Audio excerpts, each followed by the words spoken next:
Friends, থাম্বনেলটা দেখে বুঝতেই পারছেন আজকে আমরা আই হ্যাভ ডান এবং আই অ্যাম ডান এর মধ্যে কি পার্থক্য সেটা নিয়ে আলোচনা করব। দুটোর মানে কিন্তু একই, অর্থাৎ আমি করেছি। দুটোর মানে এক হলেও এদের কিন্তু আমরা একই অর্থে ব্যবহার করি না। একটা ইনকমপ্লিট সেন্টেন্স এবং একটা কমপ্লিট সেন্টেন্স বোঝাচ্ছে।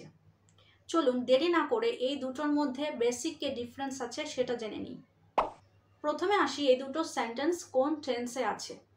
I have done present perfect tense এটি। আই এখানে সাবজেক্ট, হ্যাভ হেল্পিং ভার্ব এবং done past participle form of do অর্থাৎ V3। কিন্তু আই অ্যাম ডান এটা সিম্পল প্রেজেন্টে আছে। আই এখানে সাবজেক্ট, অ্যাম ভার্ব এবং ডান এখানে অ্যাডজেক্টিভ। এবার আসি আই হ্যাভ ডান এবং আই অ্যাম ডানের মূল অর্থ কি। মূল অর্থ জানতে পারলে এই দুটোর মধ্যে কি ডিফারেন্স আছে সেটা আমরা জানতে পারবো। আই হ্যাভ ডান এটা কিন্তু incomplete sentence, incomplete in sense এটা beginning of a longer sentence. একটি সেন্টেন্সের শুরুটা আই হ্যাভ ডান, এর পরেও কিছু বলার আছে, কমপ্লিট নয় এটি। এর পরেও কিছু বলার থাকবে, এক্সটেনশন আছে। যেমন I have done my work, I have done my homework, look at what I have done, I have done my laundry.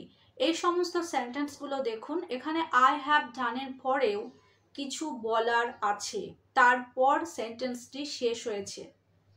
অর্থাৎ আই হ্যাভ ডান একটা বড় সেন্টেন্সের বিগিনিং, শুরু, এটা কমপ্লিট নয়।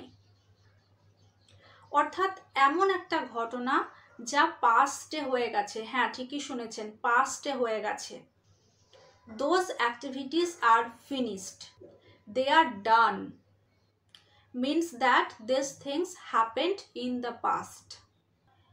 A while ago, একটু আগে, এটা বোঝালে I have done. Now let's talk about the exact meaning of I am done. I am done K I am through এটাও বলতে পারি। I am done এটা প্রেজেন্ট টেন্সে আছে এবং এটা কমপ্লিট সেন্স বোঝাচ্ছে, একটা কমপ্লিট সেন্টেন্স। আই হ্যাভ ডানের মতো ইনকমপ্লিট নয়, অর্থাৎ আমার হয়ে গেছে।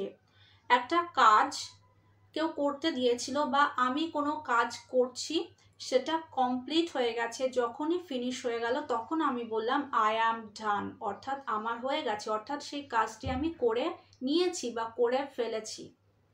যেমন অনেকজনের মধ্যে আমরা একই কাজ করছি, অনেকজন একই সাথে একই কাজ করছি, সবার আগে আমার হয়ে গেল, তখন আমি বললাম আই অ্যাম ডান, অর্থাৎ আমার হয়ে গেছে।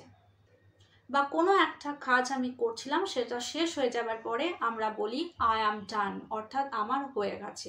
এটা কমপ্লিট সেন্স বোঝাচ্ছে, it's a complete sentence. I have ডানের মতো এটা পাস্টে কোনো কাজ হয়েছে সেটা বোঝাচ্ছে না, এটা বোঝাচ্ছে অ্যাট দিস মোমেন্ট, অর্থাৎ এই মুহূর্তে আমি কি করছি সেটার উপর জোর দিচ্ছে, অর্থাৎ এই মুহূর্তে আমি কাজটা শেষ করলাম, সেই কারণে আই অ্যাম ডান। ফ্রেন্ডস, এক্সাম্পলগুলো দেওয়ার আগে বলছি, যদি আমার চ্যানেলে কেউ জয়েন হতে চান তাহলে জয়েন বাটনে ক্লিক করে জয়েন হতে পারেন, আমার চ্যানেলে মেম্বার হতে পারেন। এবং যারা আমাকে সাপোর্ট করতে চান তারা সুপার থ্যাঙ্কস পাঠিয়ে আমাকে সাপোর্ট করতে পারেন। আপনাদের ছোট ছোট কন্ট্রিবিউশন আমাকে আরও হেল্প করবে আরও নতুন নতুন বিষয়ের উপর, আরও নতুন নতুন টপিকের উপর ভিডিও বানানোর জন্য। যেমন I am done with my meal, I am done eating, or I am done with my homework.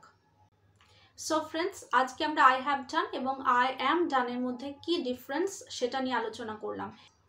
Friends, এই সেশনটার মতো এর আগেও অনেক সেশনে এরকমই ফ্রেজ বা এরকমই সেন্টেন্স, সিমিলার সেন্টেন্স নিয়ে আলোচনা করা হয়েছে, যেগুলোকে আপাতত দৃষ্টিতে মনে হয় যে কোনো পার্থক্য নেই, কিন্তু তার মধ্যেও কিছু সূক্ষ্ম পার্থক্য আছে।